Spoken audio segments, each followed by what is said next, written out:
inshallah, our third session. As usual, Dr. Yamina will be leading the study, and we are encouraged to join in with our comments and Dr. Yamina questions. So without further delay, I'll turn to Dr. Yamina. Jazakumullah khair, Sister Yamina.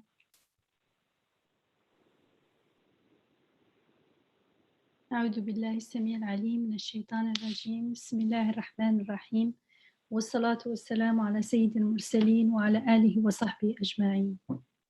So last week we stopped at ayah 3 actually, and if you remember, Surah al-Sajdah is Surah 32. It starts with Alif Lam Mim.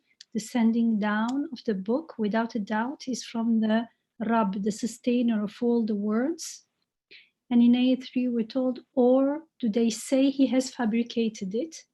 Nay, it is the truth from your sustainer, that you may warn a people to whom no warner has come before you, so that they may be guided. So we did discuss the first part of this ayah. Now the second part, where we are told that that you may warn a people to whom no warner has come before you, so that they may be guided. Usually in the tafsirs, in the commentaries on the Quran, there have been a discussion of who are the people meant in this ayah. And many said that they were the Quraysh, the people to whom no warner has come were the Quraysh, because there had not been sent a prophet for them before the Prophet Muhammad, peace be upon him. But others said that even grammatically, this expression, when we're told people to whom no warner has come, although it can include Quraysh, the people of Quraysh, it includes more, or at least it does not exclude those to whom a warner has come. And so Fakhruddin al-Razi, rahimahullah, he gives the example of an ayah in Surah al-Shu'ara, Surah 26, ayah 2, 1, 14. And in this ayah we're told, وَأَنذِرْ عَشِيرَتَكَ الْأَقْرَبِينَ, and warn your near kinsfolk. It means warn your relatives. So his reasoning, he says, when this ayah, from this ayah we understand that our priority is to warn the people closest to us.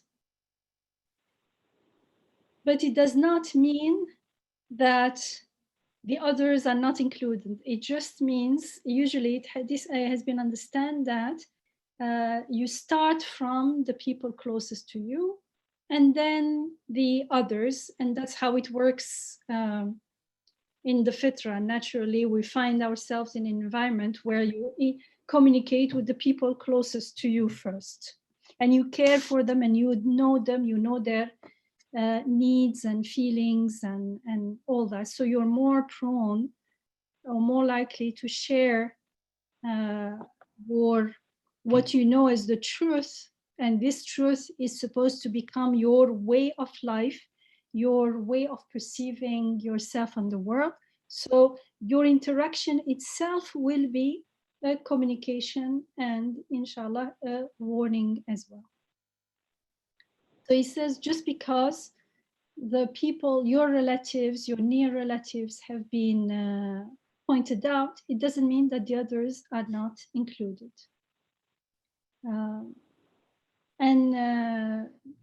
Razi reminds us that the same reasoning can be applied to 32:3.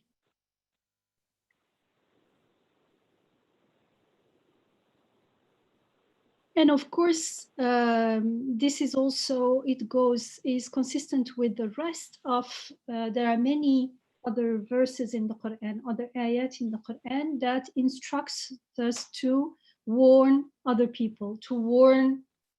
We are ourselves warned, so we have to start from ourselves, as always.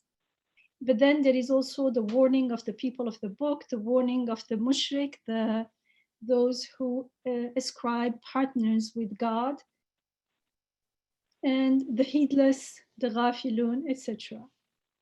So, for instance, if you remember how Surah Yasin starts, Surah Yasin came to my mind because I don't know the Quran by heart, but this is a surah that we read very often. It starts with Yasin wal Quran al Hakim innaka lamina al mursalin ala siratim mustaqim tanzil al aziz al rahim litunzira qawman ma unzira aba'uhum fahum ghafilun. So Yasin, again, it starts like with the disconnected letters, al-huruf al-muqatta'a.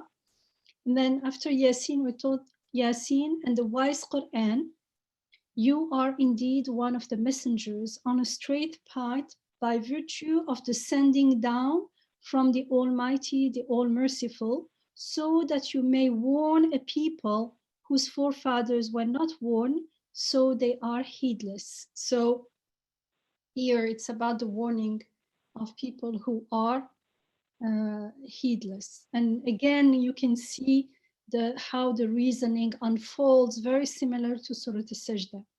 The disconnected letters, then it's about the Quran being full of wisdom, then the messenger, and the following the straight path is by virtue of the sending down. The tanzil that we talked about the week before, I think, 2 weeks ago.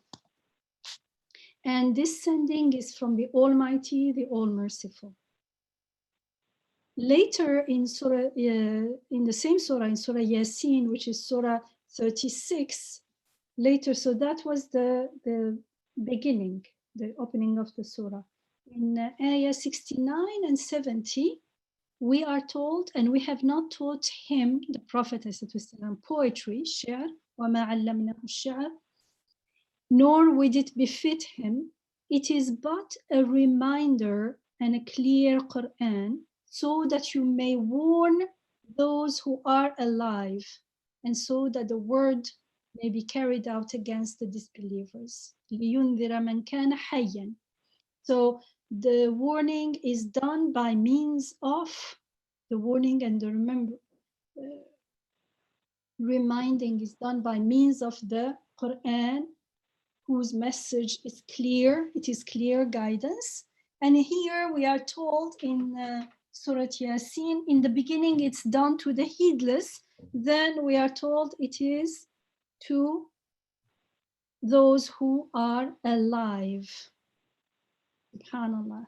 And I don't want to dwell on this ayah, since we'll get back to Surah Sajdah, but these are very, very interesting passages, actually, very interesting ayahs. So the warning includes everyone. Here we are even told everyone who is alive, SubhanAllah. And as many commentators wrote, it is true that it also includes the people of the book who mostly to this day deny the messengership of Muhammad ﷺ, and many claim that he wrote the Quran. So that was the beginning of the ayah, where we're told they say he has fabricated it. Answer is no, it is the truth from your Rabb, from your sustainer. And so for the people of the book to this day, this is what they claim. And by the time of the advent of Islam, when the Quran was revealed, the people of the book had already lost the gist, the essence of the original guidance, which is Tawheed and Tawheed of Rububiyyah. I'll come back because this is what the next ayah will talk about. Rububiyyah, that our Rabb is one. Not only that God is one, but that this God is our Rabb. I'll come back to what it means. The ayah will tell us. So this was lost, is lost to this day in the people of the book. And that's why, although they are people of the book, in a sense, they were there, and they heard what the Prophet ﷺ was his message and his warning, but have they received the warning? So they are also the people who it says, you may warn people to whom no warner has come before you. So a warner came to them, but the message of the warner has been lost. So those people the claim is that they received the warning, but they don't have the warning. So there are many ways of understanding what this ayah is telling us. Now, what matters, so these are all discussions. I summarized long discussions in the commentaries on the Quran. But as far as we're concerned, what we've been doing in Receiving Noor all the time is, what does this mean to me right here and now? Most of us are not going to be scholars in commenting on the Quran in tafsir. So, but we want to live with this message. We want to benefit from this guidance. What message and what healing that does this ayah, the third ayah of Surah 32, Surah al-Sajdah, what message does it have for us here and now? So this is what we ask all the time. So as far as we're concerned, we learned that the first addressee to the message of the Quran is myself. I am right now, when I'm reading or reciting this ayah, I am the first addressee. I'm the first audience right now. So the question is, how does this ayah apply to me? What is it telling me? What is the guidance I am receiving from it? So here it's saying, we may think, at first glance, when we read the ayah, it's saying,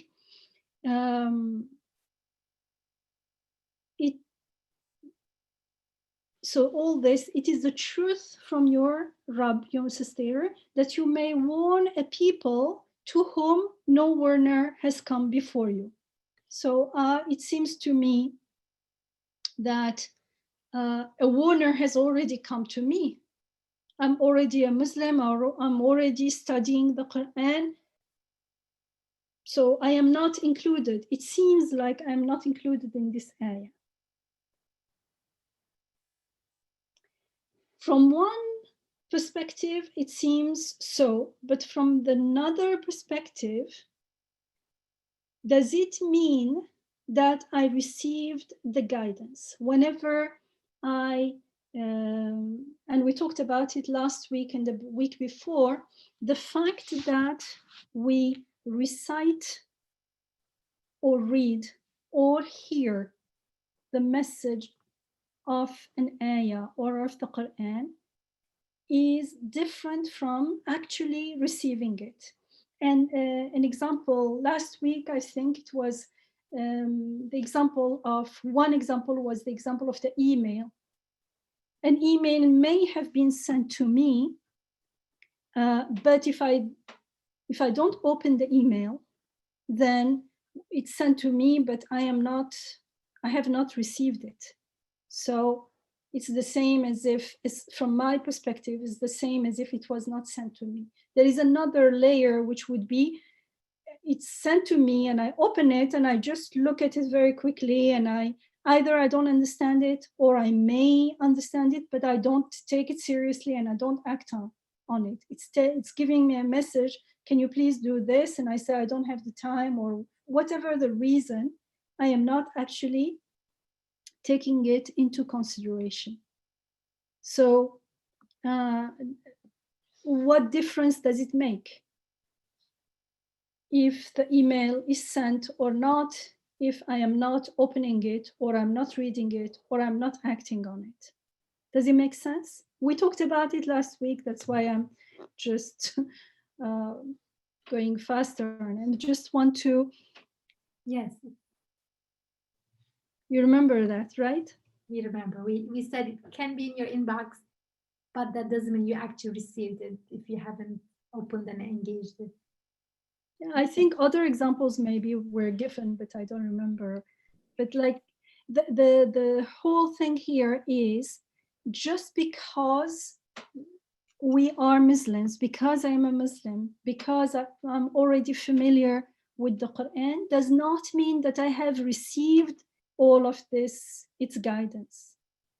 Actually, I can't have received, and even the Prophet ﷺ himself, it took 23 years for the Quran to be revealed, to be sent down. The Tanzil is a progressive, gradual sending down, because it has to be lived and digested, if you want, and internalized as we get interact with its meaning and its message and its guidance. So it's not an information. It's not knowing the Quran by heart, because an MP3 can have the whole Quran in it, but it doesn't mean that the MP3 is now has received the guidance. It is just how do you say, not a vehicle, but a place where it is kept, like a case or a book or something. So I may, this, even if I have received the meaning, if a warner has come to me before, there is a certain degree to which I have not received the warning, and to that degree, this new warning is going to apply to me. Yamina? Yes. Like the example that you gave actually made it more clear to me that the Prophet ﷺ, the revelation came down to him throughout 23 years. And Rabbil Alameen says in the Quran that it was meant, like, because people asked him, why isn't it revealed all at once? And then Allah was answering, لِنُثَبِّتْ بِهِ فُؤَادَكَ, so that, like, you know, this manner is the manner that that is like the you know, the food for his soul, or this is how he will grow steadfast. And it's interesting, like, you know, with the revelation being revealed in this manner, there's still another ayah in the Quran where God says, like, you know, if we are not, like, if it's not because of God's guidance and tathbit al-fuad, the Prophet ﷺ kitta tarkin ilayhim qalilan, like, you know, and you might be swayed. You could have been swayed. So the like the continuation of the revelation, ongoing, the ongoing, you know, receiving of the guidance is to hold us steadfast so that we don't get swayed. So even for the Prophet, he did not get it at once. So how can we get it at once? So yeah, it made it clear. Jazakallah khair. Thank you. Thank you. So when we do receive, or to the extent that we do receive the message and act on its guidance, then in this case, for instance, we can, inshallah, confirm that indeed it is the truth from our sustainer. It means I'm not anymore among the people who say or act as though he has fabricated it. The ayah is saying, or do they say he has fabricated it? We don't, alhamdulillah. But sometimes, if he has not fabricated it, it means it is the truth. He's telling us, no, it is the truth from your Rabb. But if I don't act as if it is the truth from my Rabb, it means whatever. It means I don't care whether he fabricated it or not. For me, it's not what matters the most, because if it's the truth from my Rabb and I know what this means, then it should be my first priority in my life. Because it's not only about here and now, about this worldly life, but it's about the meaning and purpose of this life as it relates to eternal life, to akhirah. Otherwise, I can have all I want in this life. It is ephemeral, it is temporary, it is transient, it has no true future, and therefore true purpose and meaning, unless I am aware of the connection with akhirah, with the hereafter and the eternal dimensions. So when I am not acting on the guidance, I am not confirming that it is the truth from my sustainer. But when I receive the guidance, first I have to understand it, then I have to internalize it by acting on it. As I act on it, it will be revealed to me. It will be sent down onto the heart. Remember, the sending down was done onto the heart. We've seen some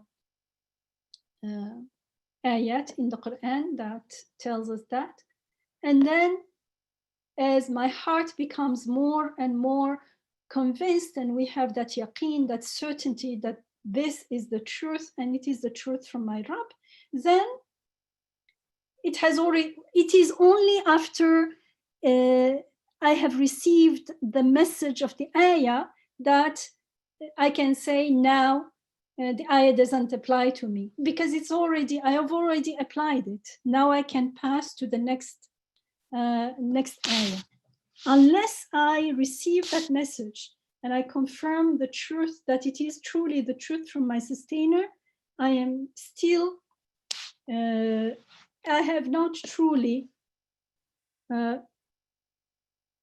have not received a warner in this area or at this level yet. Dr. Yamina, Yes. Some years ago, we studied Surah Yasin with you, and this verse that you mentioned in Surah Yasin reminded me of a short essay that is and the receiving your website from your lecture. Its title is "Come and Greet Your Messengers," reading Surah Yasin, Part 1. And there, I would like to share a paragraph there that I think fits in here really well. So it's regarding this verse that says, "Warn people whose forefathers had not been warned." A similar passage in Surah Yasin, similar to the verse 3 that we're doing here. It says, "Until recently, I used to think that this verse refers exclusively to final prophet, Prophet Muhammad, peace be upon him, and his immediate pagan community. As a result, I used to feel, well, I do not come from a pagan family, so this verse does not quite apply to me. In contrast, when I see the messages and messengers of God in a broader sense," this is toward the end of the essay, so it has been explained earlier in the essay. When I see the messages and messengers of God in a more broader sense, then I can appreciate that we do each have personal signs sent to us. Each of us encounter a specific constellation of events, people, and other creatures, and this is no chance at all. So this idea of something we always emphasize, you always emphasize in receiving Nur, that the signs of God are both in the Quran and outside in the world and in our own souls. So when it says messengers, we can think about messengers in this broader sense.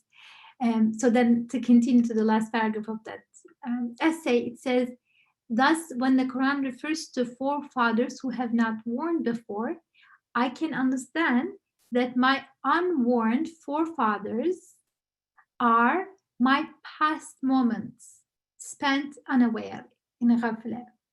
So then it may be that I encounter a sign of God, right? And before that, I was heedless. Up to that, I was ghafil or heedless about something. And then there's a sign of God that is sent to me through events, through people, through nature. And then the verse is saying, don't resist the message. Because oftentimes people resist the message simply because, well, they didn't have it before. So they feel it's hard to admit that they were misguided before. Whereas there's no reason, and again, I'm going back to this essay, the last paragraph, it says, just because I was unaware beforehand does not mean that I should resist messengers whom I see now. In reality, many of us resist positive changes in our lives simply because we find it unattractive to admit that what we have done so far was wrong. And the verse is saying, why? I mean, it's okay if it was wrong, if you can have a new start. Why should we resist the truth when we start seeing it through the messengers through the Quran and messengers in the world in life? So I will send the link to this essay as well. Thank you. From your long ago lecture. Yeah, it was, I think we studied Yasin in Turkish that time, right? Did we not do it in English? Yes, it was in Turkish. Yes. We have not done it. Yes, so we have a little Turkish English summary here. So I'm gonna send it in the chat box. And that's where the next ayah come actually, because now if we receive and act on the guidance of ayah 3, then we'll be able to confirm that it is truly the truth from our sustainer.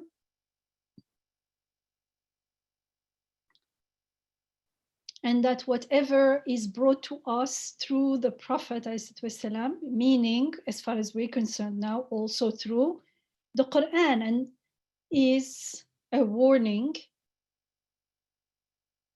from our Rabb. And who is our Rabb? Ayah 4 to 9 is going to describe us who our Rabb is. So God himself is describing to us who he is.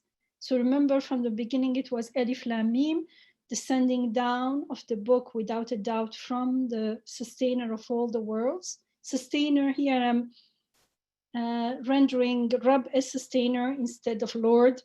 I find it a little bit more meaningful. And then the third ayah was, or do they say he has fabricated it? No, it is the truth from your Rabb, from your sustainer, that you may warn a people to whom no warner has come before you, so that they may be guided. God who? This is how ayah 4 starts. It is a continuation from, it is the truth from your sustainer, God who has created. So who is our sustainer? God who has created the heavens and the earth and all that is between them in 6 aeons, in 6 periods, and is established on the throne of his almightiness. You have no protector and no intercessor over other than him. Will you not then pay heed and remember? He directs the affair from heaven onto earth, then it ascends unto him in a day whose measure is as 1,000 years of your reckoning. Such is the knower of the unseen and the seen, the Almighty, the Merciful, who makes most excellent everything that he creates. Thus, he begins the creation of human out of clay, then he causes him to be begotten out of the essence of a humble fluid, and then he forms him in accordance with what he is meant to be and breathes into him of his spirit. And thus he endows you with, it means he's talking now to us, he endows you with hearing and sight and feelings as well as minds. Yet how seldom you are grateful. Subhanallah. So you see, ayah 4 to 9 is all about telling us who our Rabb is. This is the truth, this sending down, and we talked about the sending down being the Quran, and the sending down is also the creation. The sending down is something that is being sent gradually, one by one, and it is a revelation, God making himself known to us through words and through creation. The Quran will have no meaning without the world, because the Quran is talking about the world, is talking about the purpose and the meaning of of life and the creation. And the creation is what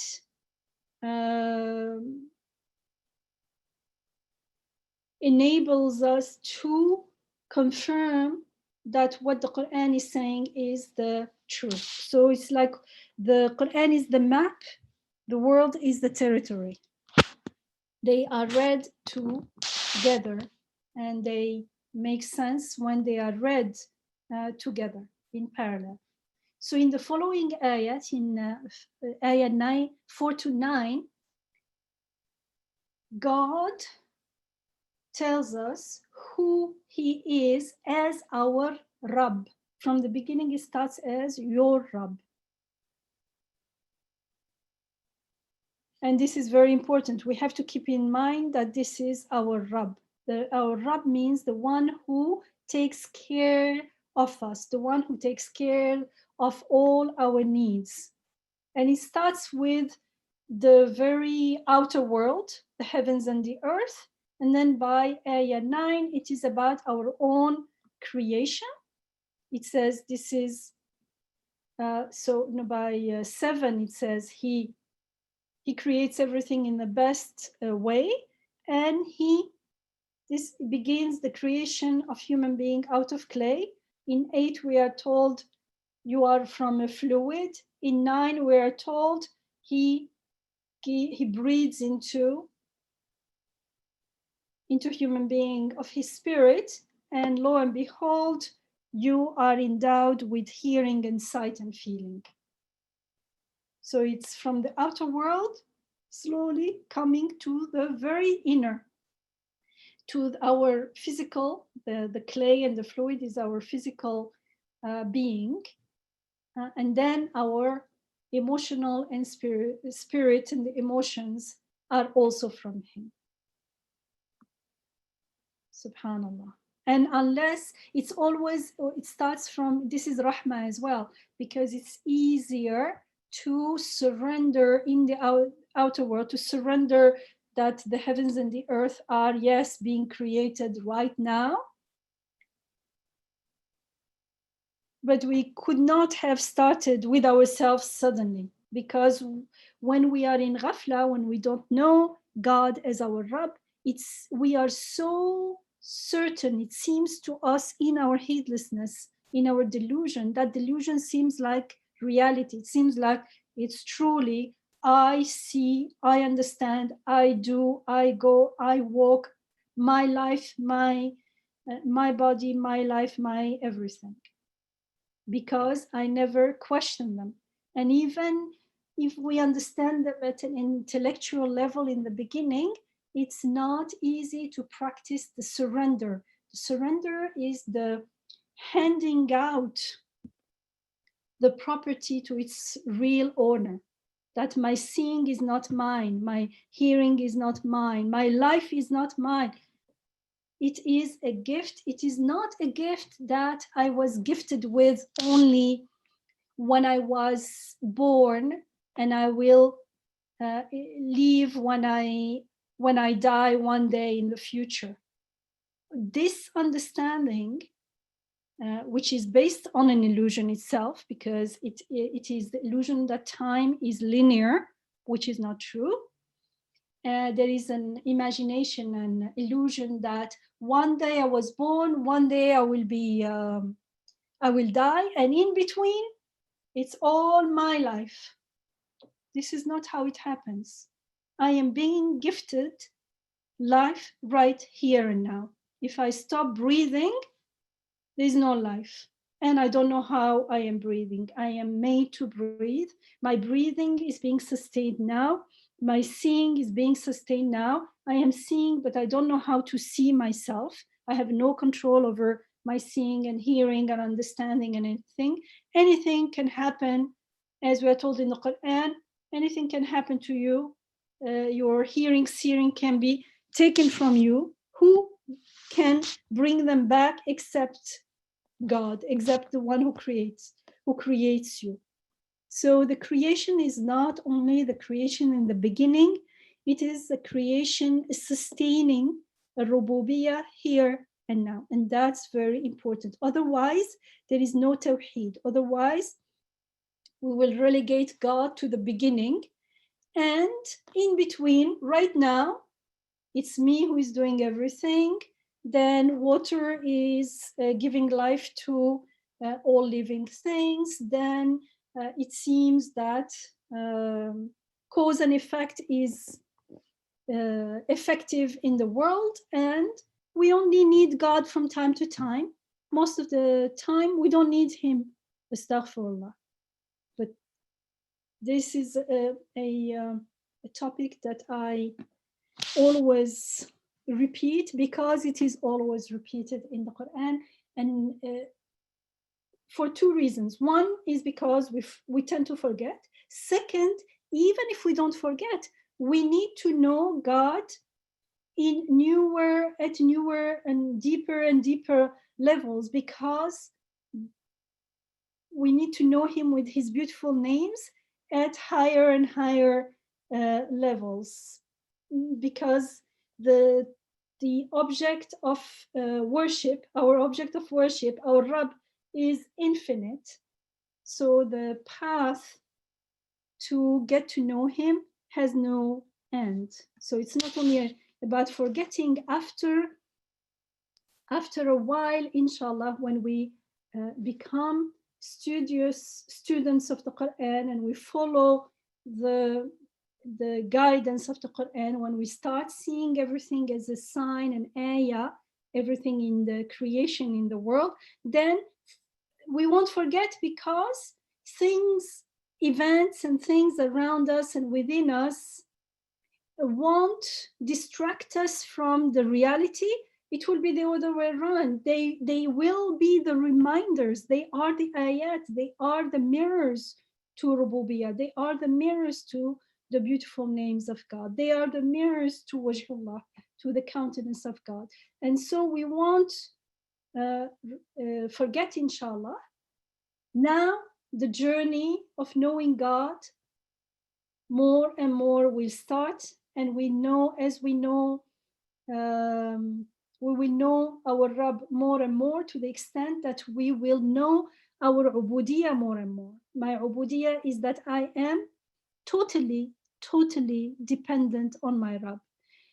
When I think that I am 50% of the time, or 50% of my abilities are dependent on his sustaining, then the other 50% is, there is no, I'm not aware of it, but that's the whole thing of shirk. Shirk is not something we do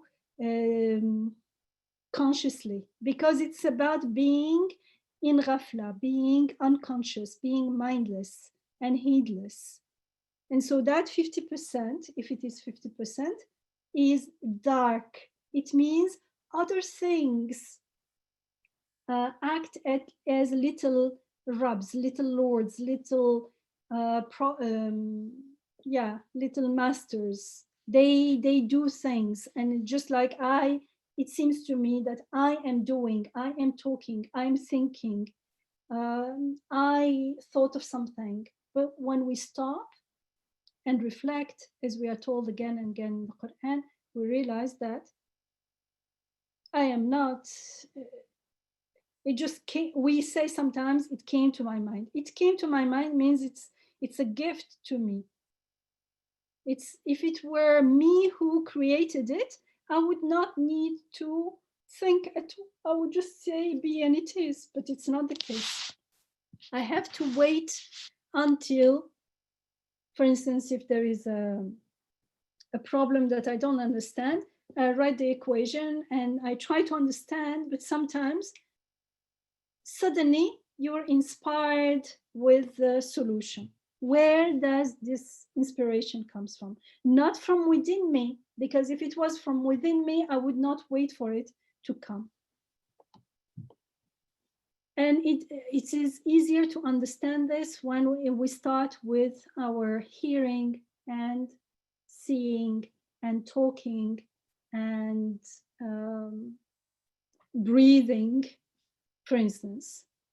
And it's I like the breathing because without it, nothing else remains. Yet we claim everything else for ourselves when we are in ghafla.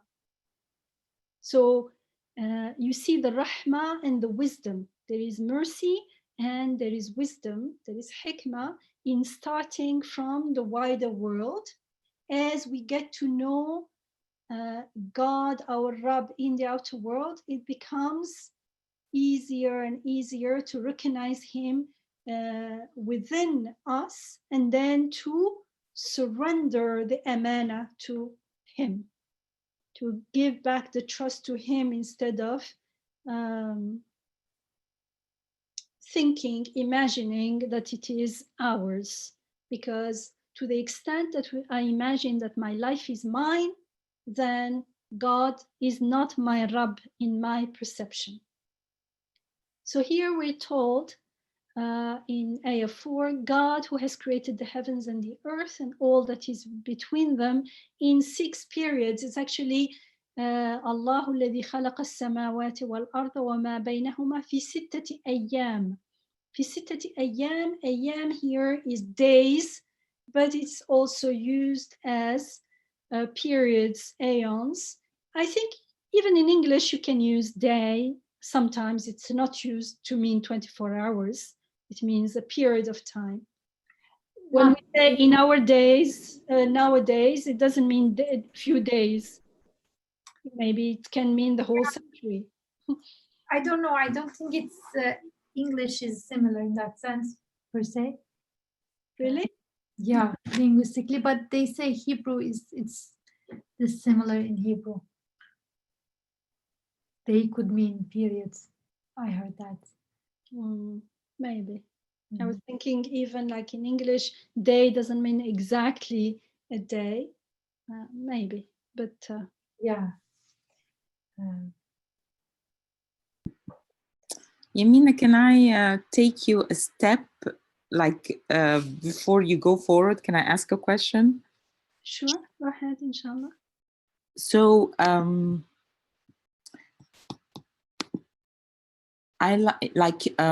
trying to understand, like the part when you're saying like we really need to realize that our journey here is to seek the face of God and to know God at a deeper and deeper level, or at a higher level, because like subhanallah, God is vast and endless, so there is no end to it.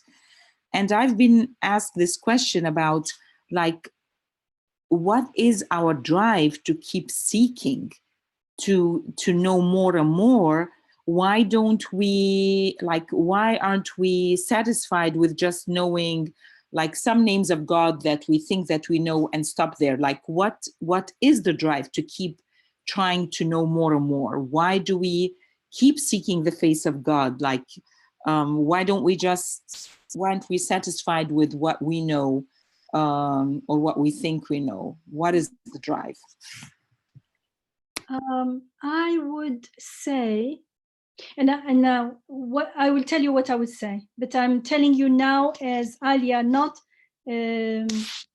before I answer. If I was answering someone, what I would say before that, I'm telling you that what first came, what I understand from this question is that the question is coming from the mind, means from an intellectual, it's an intellectual question. It means it's not coming from a place of heart, a place where I am already in the path, I am already seeking the face of God, and suddenly I find that I'm not interested, and so I am wondering what's going on. You see what I mean? Does it make sense so far?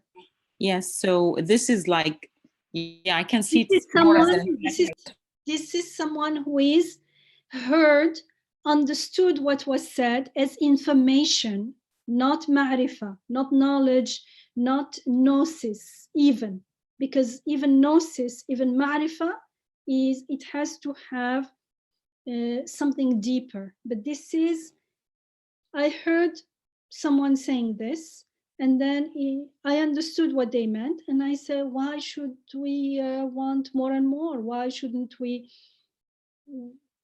maybe just staying at one level, it will be okay? I would say start the journey. It's like someone who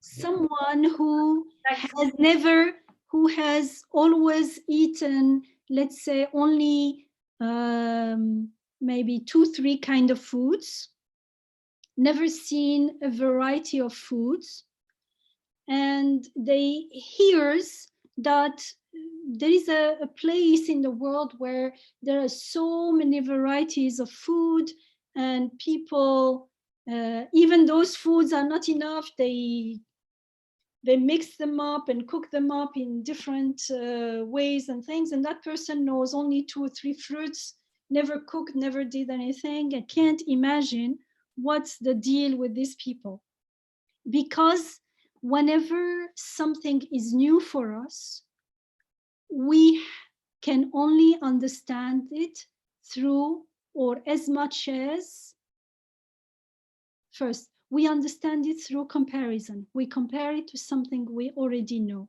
right? Even if we try to imagine, we cannot imagine something beyond what we are accustomed with. That's why experiencing, following the guidance is so important, because it will be a new experience. So if I try to understand it based on my old experience, why my old self in ghafla, then I have nothing to compare it with. So in this very silly maybe and very simplistic examples, if I know only 2 or 3 dry, not very tasty fruits, I live in somewhere where things don't grow, and I'm not aware that there are thousands of food that grow fruits and all kinds of things. Plus, not only that, not only there are so many vegetables and fruits, but people make all kinds of cooking and pastries and everything with them. It's like, compared to what I have, it's like a paradise of food, right? And it is beyond my imagination. So to this person, how can I say, it's a, why do you need all those food? I don't think you need all those food. Yeah, food-wise, you may say the person doesn't need it. I don't want to go into what our physical body needs. Someone may say you need the vitamins and this and that, but we don't want to go there. Here, the ruh needs this. The ruh has been created with this for this purpose, so it longs for it, and that longing, we do feel it when we are in ghafla or in darkness, but we cannot explain it.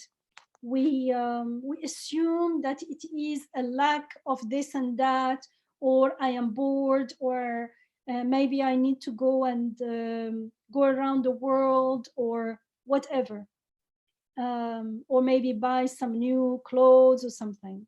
People give it different interpretations, and it's because they have no tools, nothing to compare it with. If that person in darkness knows or has the opportunity to know someone who is, for instance, living a richer spiritual life, if the person is open, they may then feel and realize that this person is experiencing something else. This person is different. That's how it starts. There is something different here.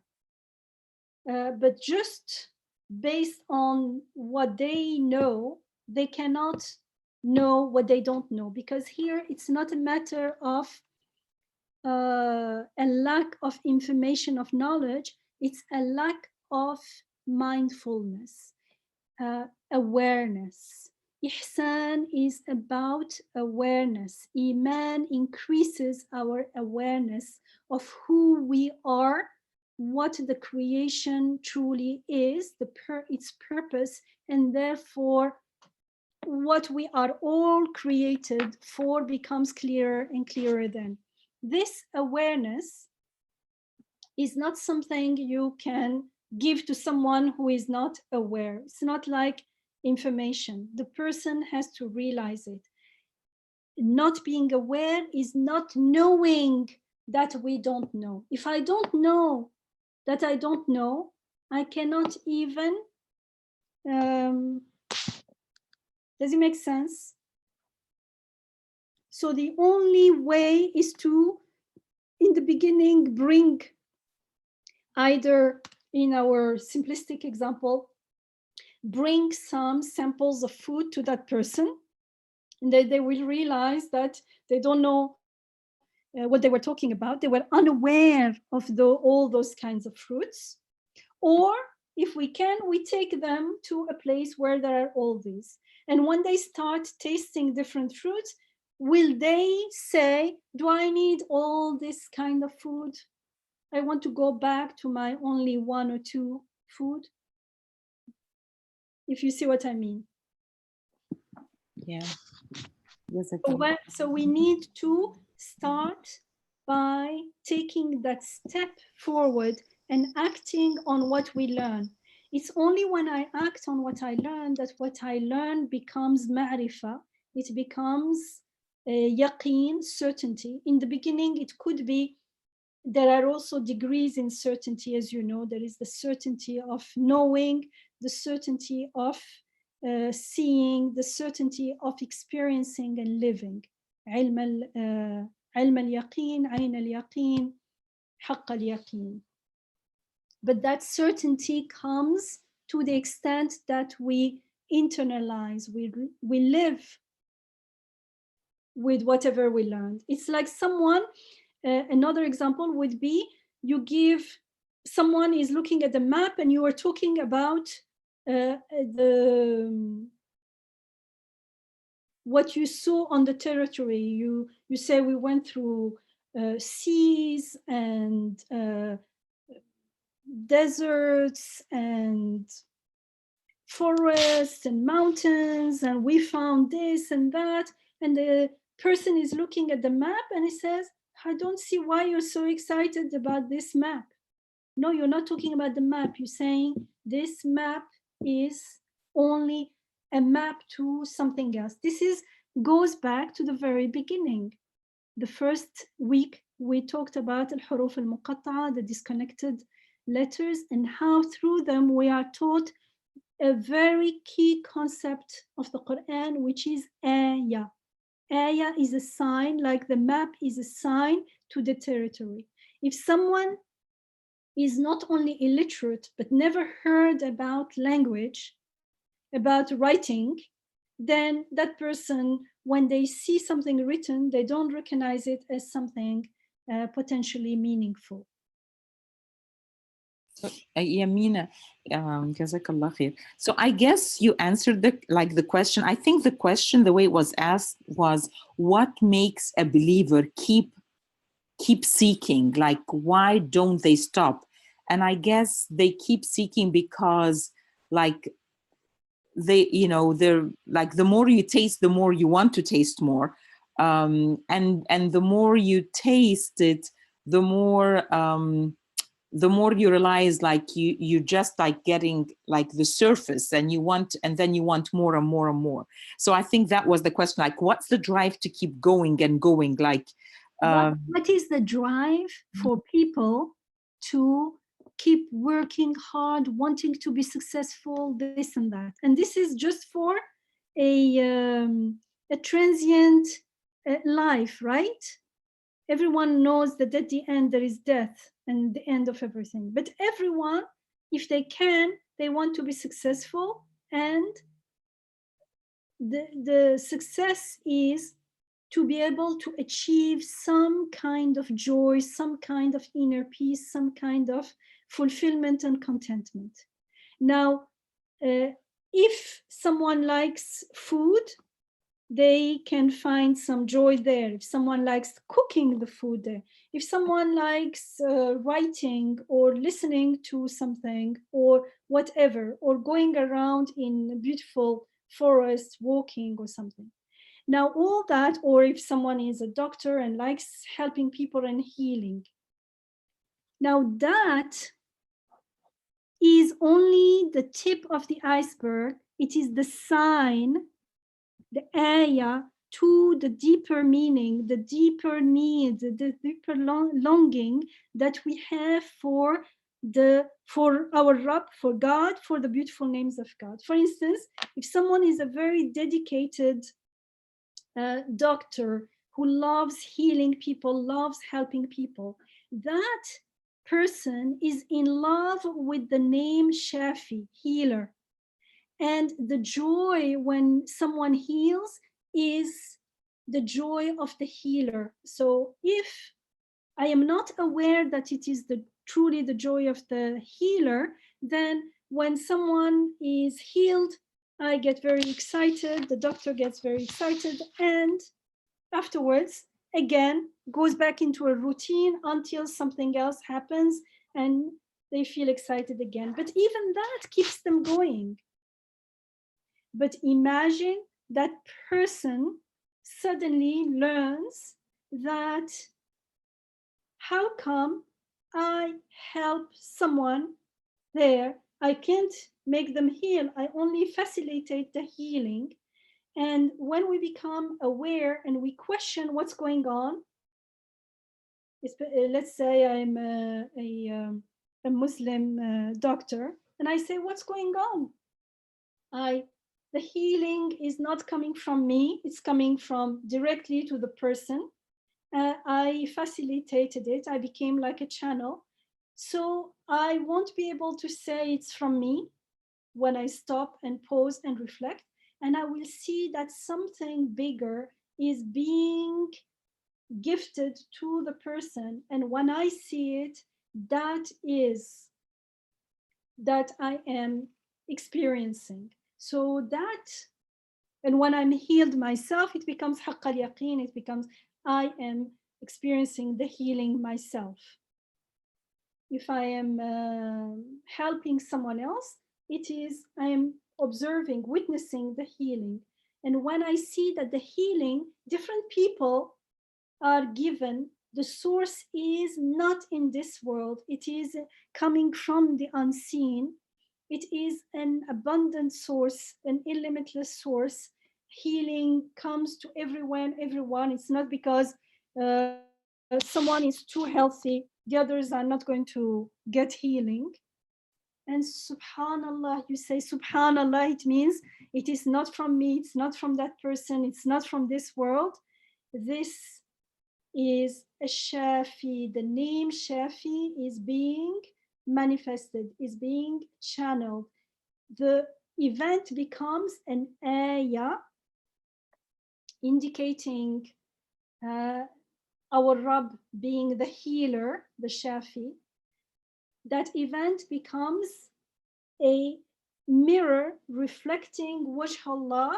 And there, when I don't do it in ghafla, when I stop and reflect about it, then I can witness, I make the shahada that La shafiya illallah. There is no healer except God, except the one who created us all, who gave me the need and the urge to help others to heal, the one who created the body with all these abilities to receive the healing, who created the whole creation this way to channel the healing. For instance, someone took something in the creation as medication. It became a means to healing. That thing doesn't know, cannot give healing, doesn't have any power, doesn't have any knowledge, doesn't have any compassion. And so now I am witnessing that our Rabb, my Rabb, his Rabb, the patient's Rabb is the healer. I'm witnessing, I'm confirming, I am confirming the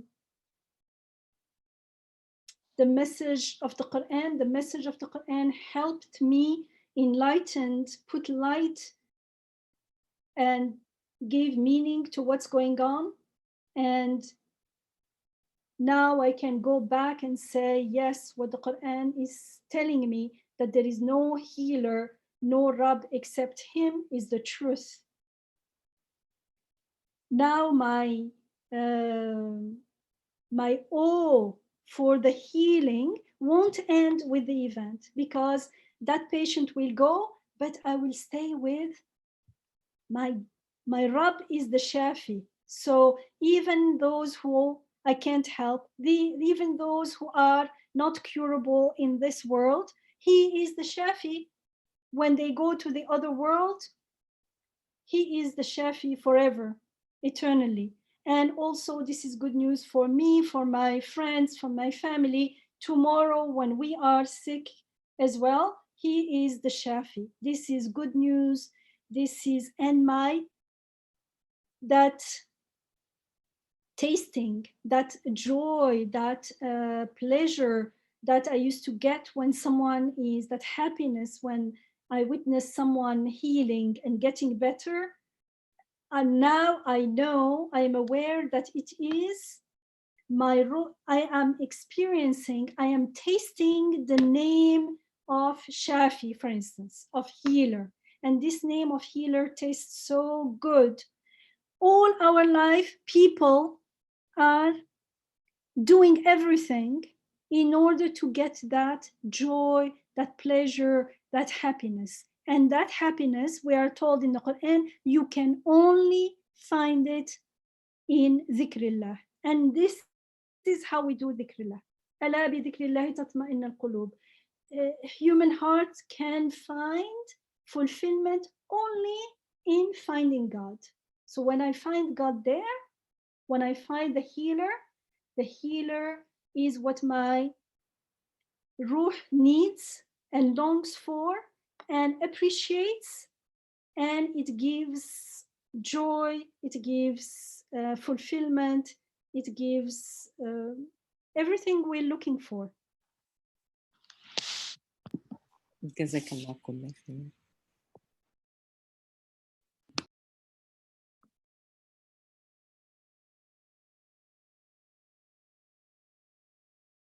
Just one thing to add. Sure. We can also think about the contrast. If we are not seeking the face of God, what is the alternative? And there is an alternative, and that alternative is not helpful. It's difficult. That's why this is important when you said there is an alternative, because we may imagine that there is a neutral position, but as I always say, there is no neutral position. If I'm not seeking God, I am doing, you carry on. Just wanted to emphasize that because it was so important.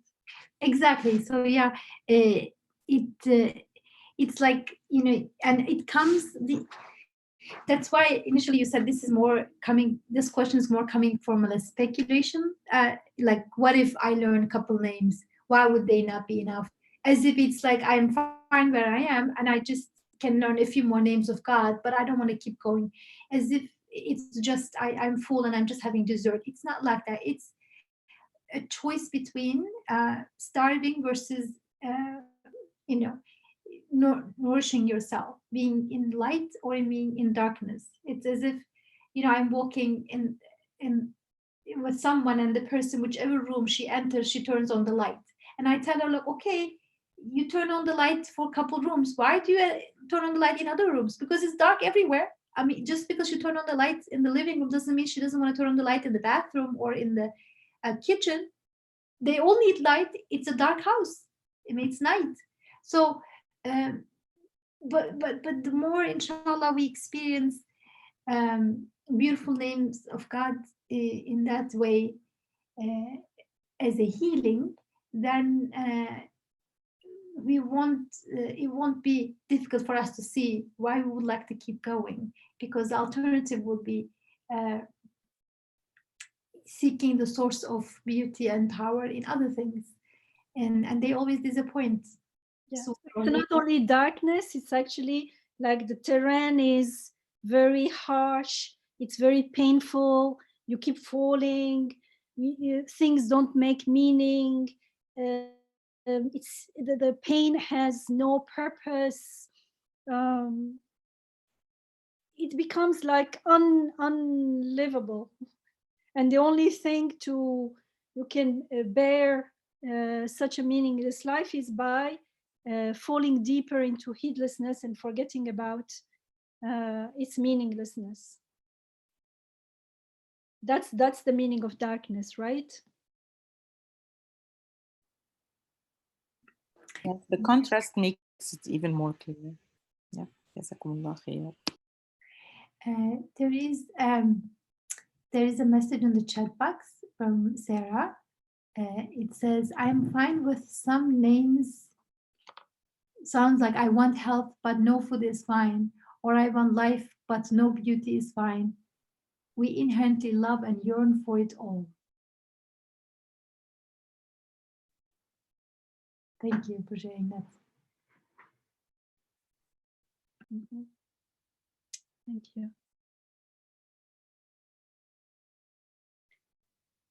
So the ayah is telling us that our Rabb is God who has created the heavens and the earth and all that is between them in 6 days or 6 periods.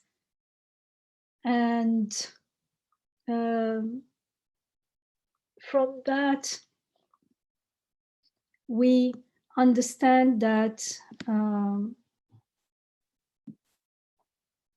what matters actually from our perspective is that the heavens and the earth were not created all at once. There are other passages in the Quran, for instance, when we are told, are the disbelievers not aware that the heavens and the earth were one single entity, which we then parted asunder, and we made out of water every living thing? Will they not then believe? And so from different passages in the Quran, we see that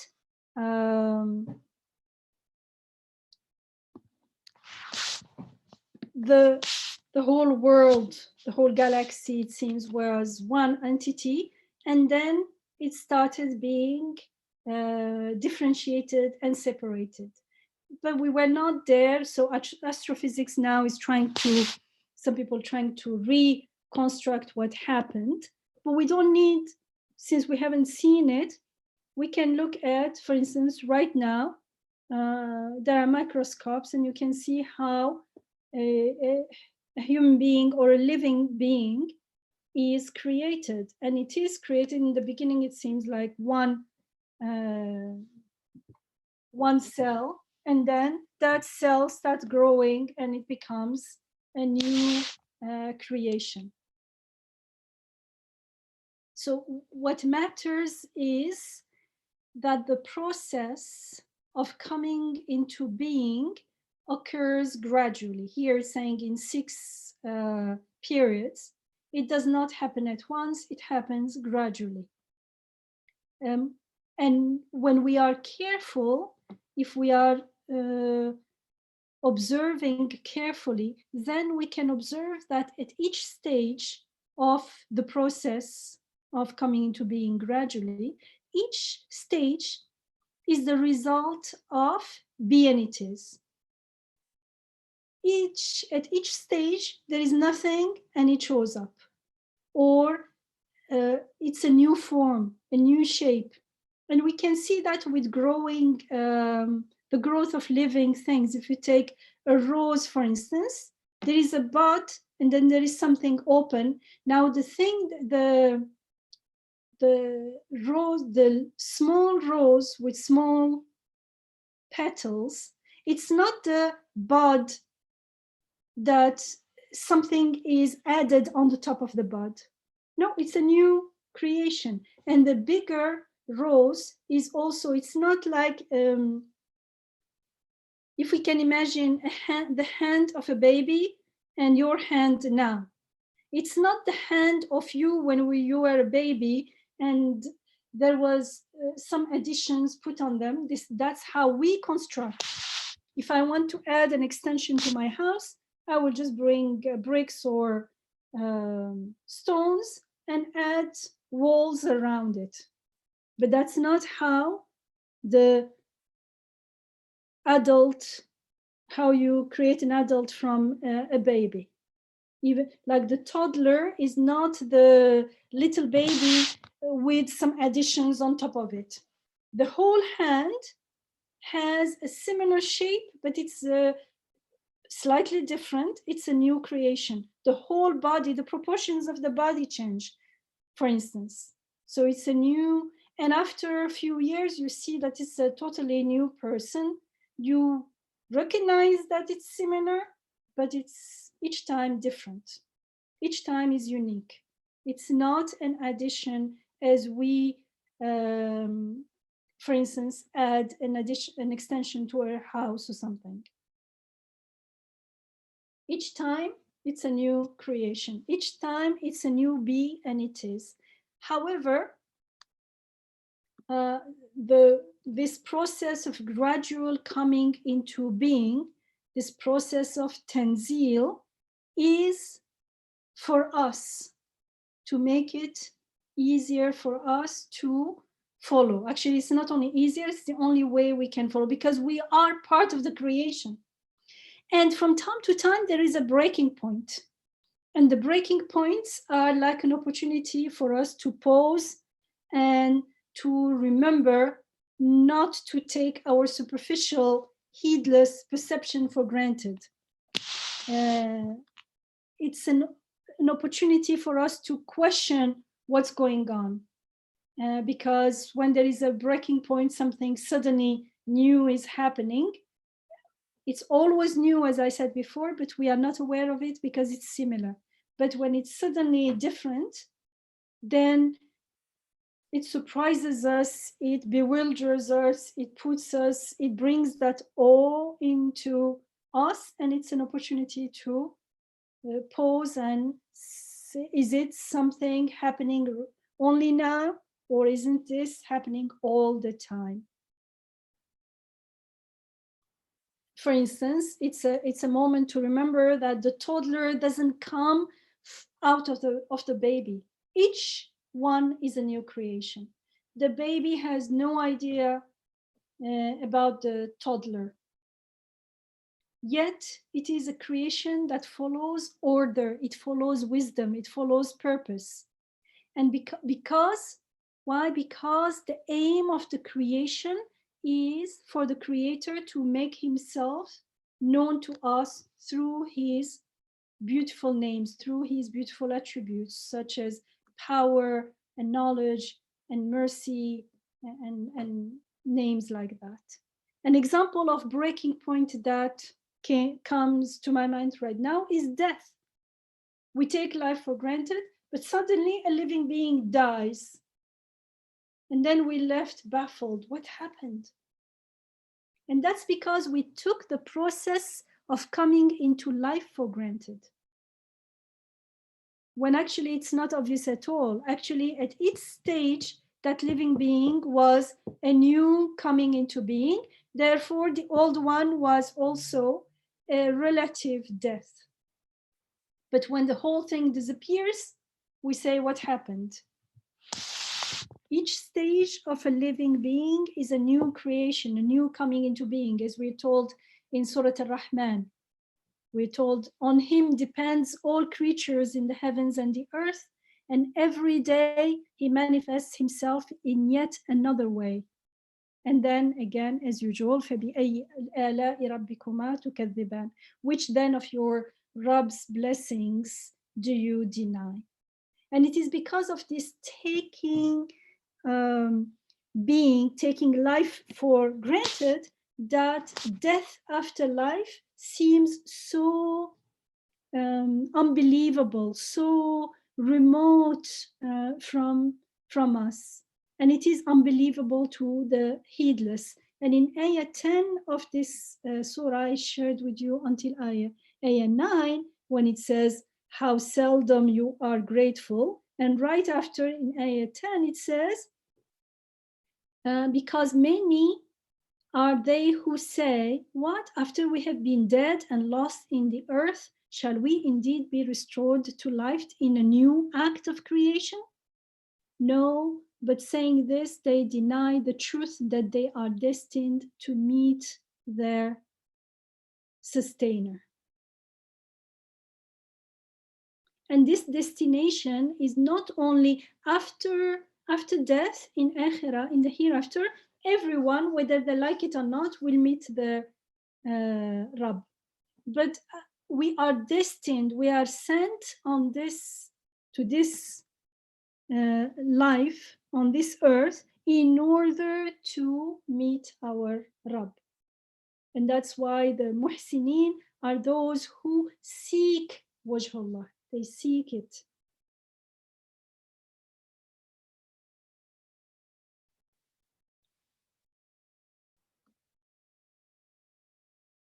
And right after, in ayah 4, we are told, he has created the heavens and the earth and all that is between them in 6 aeons.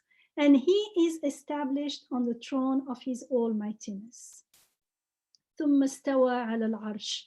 And this ثم استوى على العرش is an expression that is repeated in the Quran many times. We've seen it in Surah Al-Ra'd, I think. We've seen it before in our Quran study. And it is understood, this expression is understood as he is established on the throne of his almightiness. It means he's established his power and his control. In Arabic, when you say al-istiwa, huwa al-ulu wal-istiqrar. So it's really, you consolidate your power so that it is manifest to other, and you are in control of the situation. So it is a metaphor for power and almightiness and control. So in the Quran, it is used to mean, to refer to God's absolute rule and control over all that exists. Dr. Yamina, Yes. I used to find this verse puzzling because, God created the heavens and the earth in 6 days or periods. And then he established on the throne. That then part, he has created the heavens and the earth. And thumma. Stages. Then he like sat on the throne, basically, fully established his control, his governance or jurisdiction. That Thumma used to be like, but that looks like as if he has done something, and then he has. But Thumma does not necessarily mean time in Arabic, right? It doesn't always denote order in time. That's what I mean. What else could it be, Thumma? It can talk about parallel statements as well. Okay, but anyhow, when we think about it in the kind of initial sense of then, here it is like by doing so, here it's definitely simultaneous, like the creation itself is the establishment of his power. There is a lot written in the tafsir about Thumma here. Yeah. So, one thing that I'm receiving now, one meaning that seems to unfold, yes. Is that I'm thinking I was puzzled because I used to think from God's perspective, like he has done X, Y, Z, and then he has done another thing. And then how could that happen? He doesn't have to do X before Y and so on. I used to get confused. But then I'm thinking maybe it is more from for me to see that in the way God creates. Definitely, yes. Are stages, and then there's a sense in which there's a completion. Like let's think about a baby growing in the womb. In 9 months, it starts from a fluid, and then after millions of steps, millions and millions of steps, it's formed into a full-fledged baby. So I see the stages, and then I see that finally it has become this thing called baby. Of course, it's not a static thing, because that baby constantly is growing and changing as it comes to the world. It's not like a static endpoint. It's still very dynamic. But as far as I can see, there has been a kind of gradual moving, and then a completion. Exactly. That's why this throne is the throne of his rububiyah. That's why we are told عليه توكلت وهو رب العرش العظيم. For instance, I trust him because he is the Rabb of the mighty throne. So it is, yes, what you see, what you're talking about is the rububiyah. So we see something is going on, but from time to time, we also need to see some completion from our perspective, because from the perspective of creation, if you are, for instance, someone who is an expert in embryology, for them, each stage is miraculous, is amazing. But for every one of us, we can't see everything. From time to time, we see, as you say, it's dynamic, but we see some completion, so we can recognize the rububiyah. And that's why the throne is the throne of his rububiyah. And the throne of rububiyah is so manifest that we can see the rahmah, the purpose, the knowledge, the power, and all the beautiful names. So it is definitely, yes, from our perspective. That's why he is making tanzil of the Quran, so we understand, and tanzil in the creation that goes with it, so we get to know him. And so the way that everything is created in such a way that it becomes clear, that it is clear that no other thing or being or law can claim every single anything. They can't claim creativity. They can't claim that it's theirs.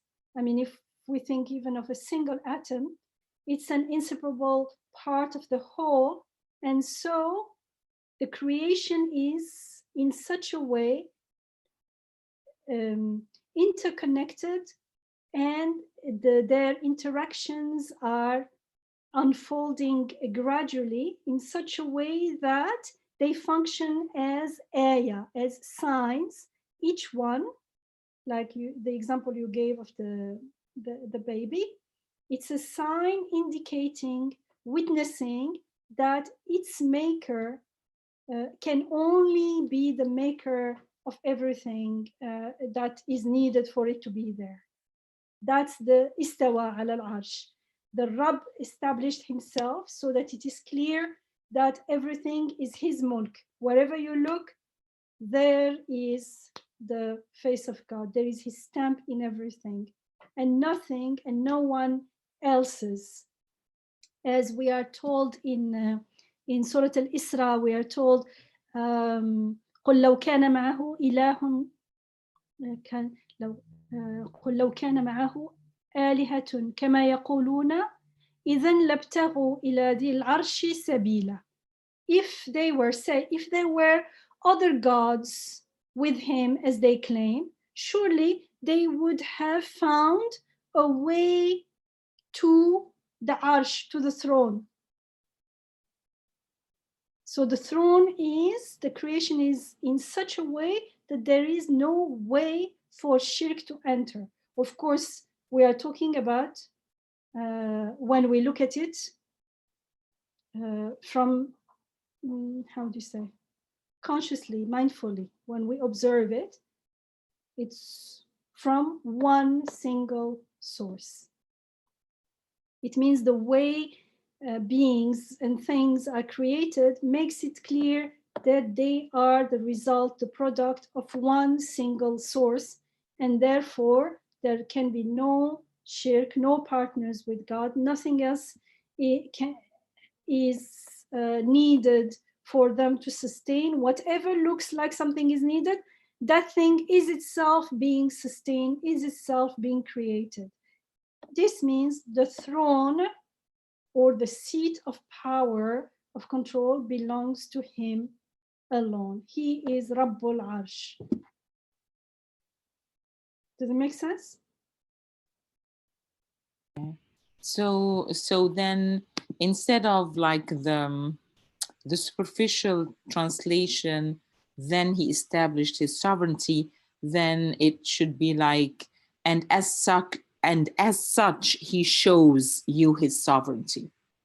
There are translation when they don't say then, but and, because if you look at even the early tafsirs, many say thumma here does not denote time, order in time, and in Arabic thumma does not always denote order in time. It is and as such.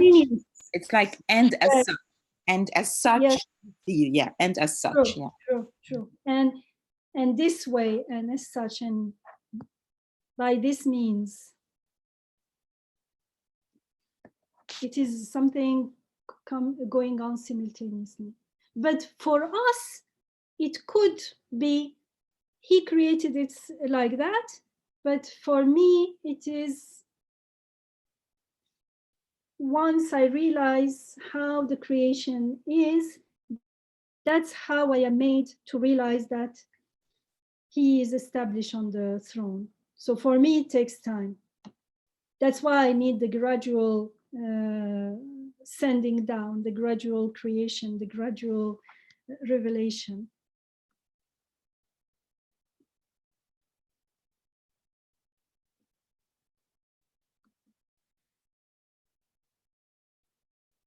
But the throne is, he is alone, is because wherever we look, whatever we consider, points to one single source. That's what it means that everything is an ayah, and that's why the first ayah of this surah, like many other surahs, there are 29 of them, that starts with the disconnected letters, and through them we learned quite a deal about what an ayah is, what its function is, how it indicates something beyond itself. And here we see that they all the way things are connected to each other, the way they unfold gradually, the way they complete some these kind of cycles, unfold the rububiyyah, unfold and manifest the different names of God, and they point to one single source of power and governance.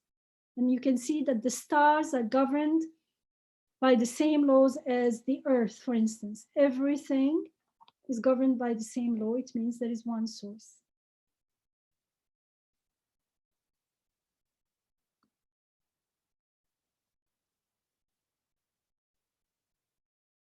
Remember, we talked a little bit about this when we talked about كان عرشه على الماء وكان عرشه على الماء in Surah 11. There also it says, sorry, وهو الذي خلق السماوات والأرض في 6 أيام وكان عرشه على الماء. It is He, it is God who has created the heavens and the earth in 6 days or 6 aeons, and His throne is upon water.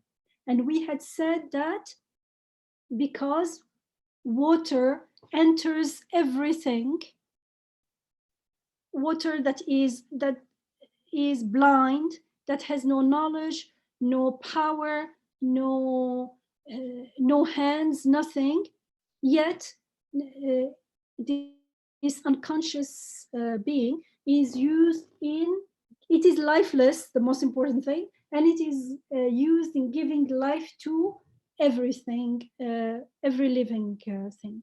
And the way it acts in everyone is as though it knows the chemistry and the physics and the anatomy and the biology of every being in the world. Subhanallah, and acts without any mistakes. So Imam Nursi rahimahullah, he says, either it is itself a God, it knows and it has the power to control everything and act so perfectly, or it is acting at the command of someone who knows everything and has power over everything and is the giver of life of everything, the one who gives life through by means of something lifeless, as we are told in another ayah in the Quran, that it says, we made everything alive by means of water. And so we saw how water is a very powerful area because it's so weak, so lifeless, so unconscious. Yes, yet it is employed in the bringing up into being or in giving life to all kinds of creatures, full of life, full of consciousness, full of art. I mean, that water doesn't know what's going on. And so that relationship, the contrast between the two, is the area, the contrast between the lifelessness of the water and the life, the diversity of lives that come by means of it. That contrast is the area that declares La ilaha illallah. There is no God except God. There is no muhyi, there is no giver of life except God. And makes the tasbih, glorifies God with his beautiful names. So that's what the istawa al arsh, whenever we read in the Quran, like we did in Surah Al-Ra'd, I think it was in the very beginning, maybe the second ayah, when it talks about how God raised the heavens without any support, and then it says he established himself on the throne. So there is always something related to how he created something he created in the world, and then this is by this means, if you look at it, you will, if we follow the ayah and go and observe the creation of the heavens and the earth in 6 days, it means it didn't happen overnight, but gradually, just like the creation of human being, which will come, by the way, in the ayat after, then we will realize that truly he is Rabbul Arsh. This is the world of creation is the throne of his Rububiyyah. You can see his power being manifested and all his beautiful names of God. And then once we understand this reality, the reality of the oneness of Rububiyyah, that there is only one Rabb, that water is not the one who gives me life, because when we are in ghafla, in heedlessness, I don't say, of course, no one say, water is a little Rabb, it sustains my life as well. But we say yes, but without thinking. This is how we reason. We say yes, but like without water, everything will die. So of course, water is important. That's not what the Quran teaches us. This is not. It's not without water. No one is saying without water will die. And the classical example that I give, it's like saying, what kind of reasoning? Without the bulb, there will be no light. Therefore, the bulb has some, is part of the making of light and electricity. The light has nothing to do with it. Whoever put the electrical system has put it there only as a means. So it is part of the system. It's not part of the making of it. So water is not giving life. It itself is being made while we are being given life together with water. It also needs to be created. It cannot create anything. And we talked about this a lot, and this is very, very important, because unless we solve it, we will always be prone to fall into shirk.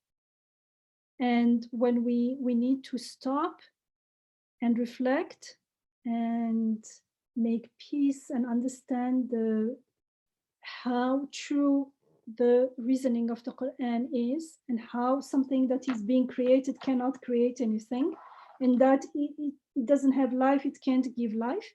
And so we start looking at things not in a state of ghafla and saying, without water, there wouldn't be life. No, without lots of things, there wouldn't be life. It doesn't make them a source of life.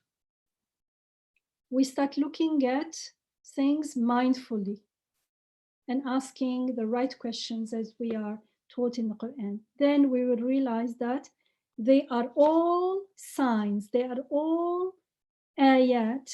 Through them, through the fact that something lifeless is used to give life, through that contrast is that relationship of contrast in everything is the ayah that speaks to me, that glorifies, that makes the tasbih and says that your Rabb is one. He is the one who gives you life. He is the one who's sustaining you in life by means of water and food and things that have no life in themselves and no nothing. And then it becomes obvious that we have no one to rely on except him, except our merciful Rabb. And no one can protect us except him. And no one can sustain our life except him. And this new awareness transforms how we perceive ourselves and how we perceive the world around us. And everything, how we start perceiving everything as an ayah. And so as an ayah, everything reminds us of our true Rabb, our only Rabb, instead of when we are in ghafla and we are not aware that they are signs, water can become an obstacle to remembering God.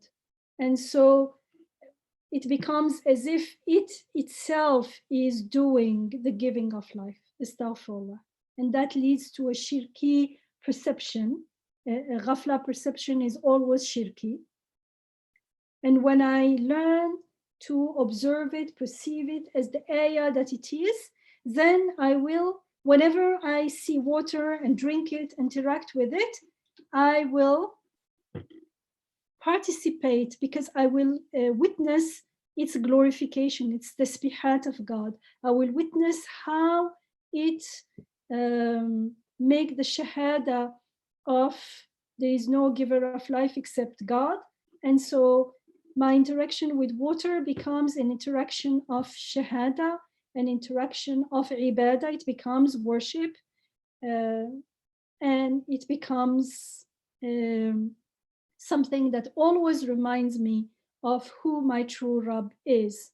And it will become easier and easier to remember, as it says at the end, أَفَلَا تَذَكَّرُونَ. The ayah says, it is God who has created the heavens and the earth and all that is between them in 6 aeons, and he is established on the throne of his almightiness.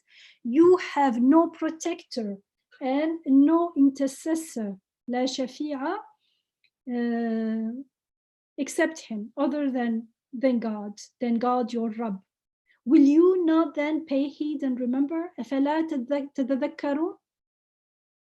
Then it becomes easy to confirm the rest of the ayah, inshallah. And we'll get to know him as the more we get to know our Rabb, then our heart will start loving him instead of the things, his creation only. We won't be stuck in his creation. We will love his creation as his messengers.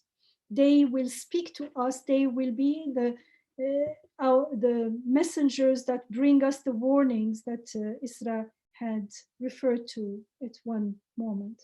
So they will be our friends, our messengers. We will all glorify God together with them.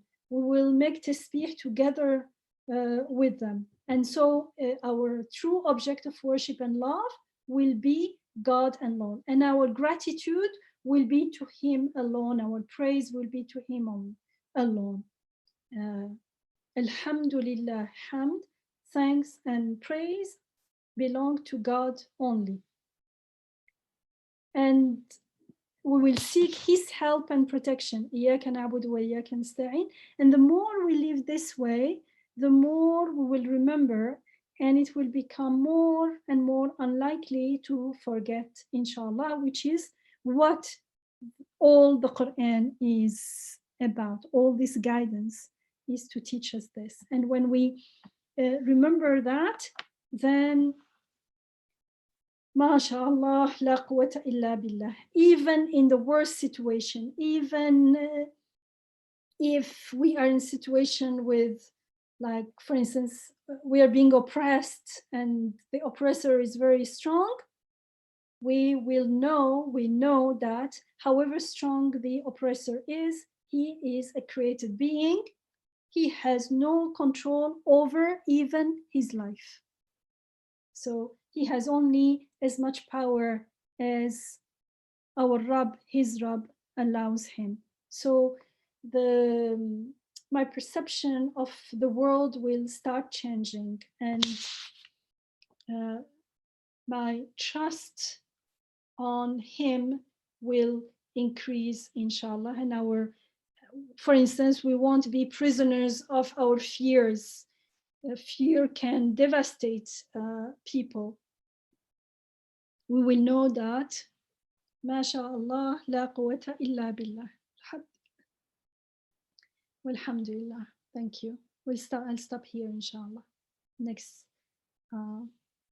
we start from ayah 5, inshallah. Carry on with the description of who God, our Rabb, is. سبحانك لا علم لنا إلا ما علمتنا إنك أنت العليم الحكيم وآخر دعواهم أن الحمد لله رب العالمين. Thank you, Dr. Yamina. Jazakumullah khair. Are there any comments, questions at this time?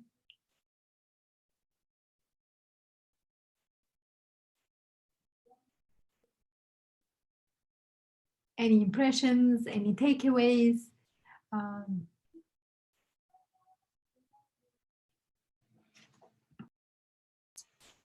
I like that the concept of al-arsh and istawa al-arsh and the ayah of وكان عرشه على الماء, like they all come together now, like it becomes more and more clear, the concept of al-arsh, because I used to think of like the way we make prayers about being under the Arsh of Rahman. I always thought of it as like a physical space. I don't know, maybe because I grew up hearing like the Arsh is above Kaaba, so I felt it was like limited. Like I grew up thinking of it as a limited space in a, like, you know, and now that you know, there are galaxies and Earth is like not a speck in the galaxies, how could it, like, you know, how could we make it into something so narrow? So jazakallah kull khair, jazakallah kull khair. Thank you. Thank you.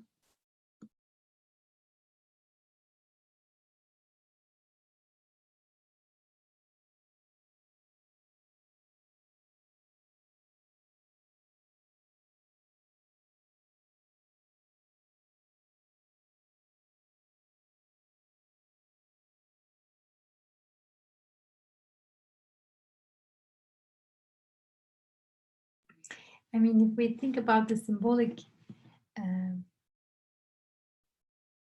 significance of throne, right? The king is on the throne, but he's not king only on the throne. Like if you stood up and walked to the other end of the room, he's still the king. The metaphor that he is in, the power is his. Yeah. So then the king might be, you know, having a campaign and going throughout the country, and yet he's still on the throne, because that means he still has the authority over the country. So in that sense, God's throne, it's helpful as symbolically for us to think about the God's throne, and the angels are going around God's throne. So there's this significance, but it's a symbolic significance. It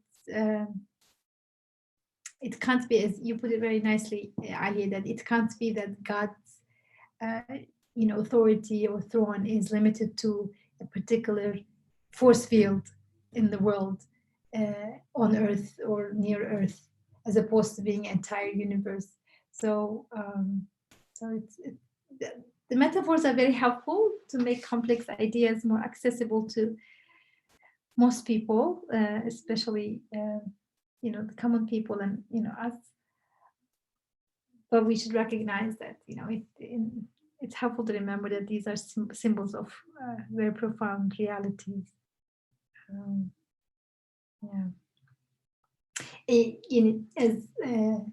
As it was said, you know, water, his throne being over water, points to the fact that God gives life through water. And another verse of the Quran that says, we created everything from water. So his throne is on water, means his rububiyyah, his sustainership manifests intensely through water. Yeah, so the many layers, inshallah, we'll understand more. Thank you for sharing.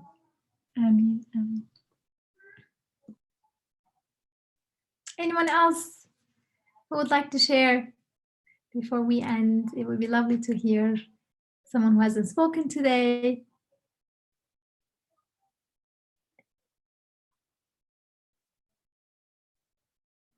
Anything attracted your attention, anything you found interesting or new? And when you share, it becomes clear to everyone else. Like when you hold back, you're holding back, making it clear to everyone else. So just like think about that. Just don't hold back. Sarah is typing. She says, life as fruit of universe manifests all names seen in the universe more brightly. His throne being on water and living beings being made from water. And from there on, we can remember that life is a very bright mirror to divine names, beautiful names. Yeah. Although water doesn't exist outside of Earth, she said, I didn't know that. Water is only on Earth. Feels very special, extra special. We haven't been very far outside Earth, so we can't speak. But I guess scientists have. Yeah, scientists, there's lots of speculation in science too. I mean, have they been outside our galaxy? They haven't found water. I mean, even that makes me feel special. It's only on Earth. But there is something in the Quran. It always says the heavens and the earth. So the whole heavens, and next to it the earth. So the earth seems to be very important, especially because of human being. So consciousness, the conscious being, the addressee, the representative of God on earth makes earth so important that it says samawat wal ard, the heavens and the earth. Like it deserves to be pointed out and mentioned alone. There is something there. Yeah, getting special care. Tiny, but still mentioned on its own. And the earth is tiny, yeah. Even in our own galaxy, it's tiny. Yeah, but it's mentioned separately. Heavens and the earth. Mentioned together. SubhanAllah. Thank you for sharing. Oh, Sarah added more. It can exist in small quantities in Mars, but the point is the whole universe isn't made of water, but life is. But life represents the fruit of all universe, so his throne is over water. Thank you. Well said. Thank you.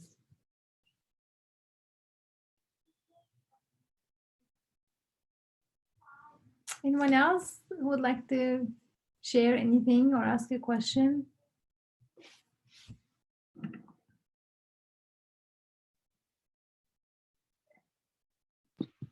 Also,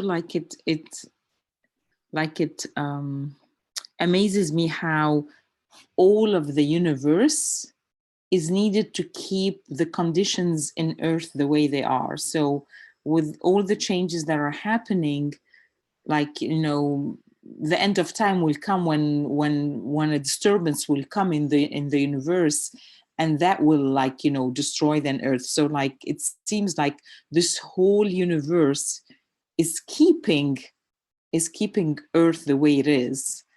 And we'll understand, subhanAllah, probably will keep understanding more and more about that as we understand more about the universe. Subhanallah. As-samawati wal ard. Really worth pondering, subhanallah.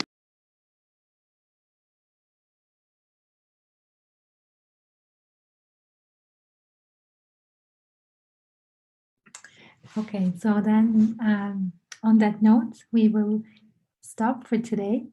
Inshallah, we'll continue our discussion and reflection next week. In the meantime, may Allah bless all of you and all of us and make us live with this light. Jazakumullah khair, Dr. Yamina, again for leading us tonight. And thank you, Ali, Sarah, and anyone else who have joined us tonight. And see you next week, inshallah. And by the way, our retreat registration is continuing. It's the regular rate until the December 2. So if you meant to register, or if you know someone who might be interested in receiving your style retreat, please pass it on to them or please join us, inshallah. Assalamu alaikum. وعليكم السلام ورحمة الله تعالى وبركاته. عليكم السلام ورحمة الله وبركاته. جزاك الله كل خير.